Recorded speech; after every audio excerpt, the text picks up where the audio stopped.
Hi, today I'm Ampere with Zenfone 10 and I'll show you how to check battery health with Ampere app on this device.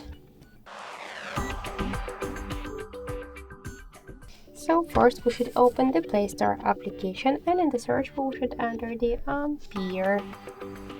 So now we should get this application, that's why tap to install button and wait a couple of seconds. After that, just tap the open button to open the app.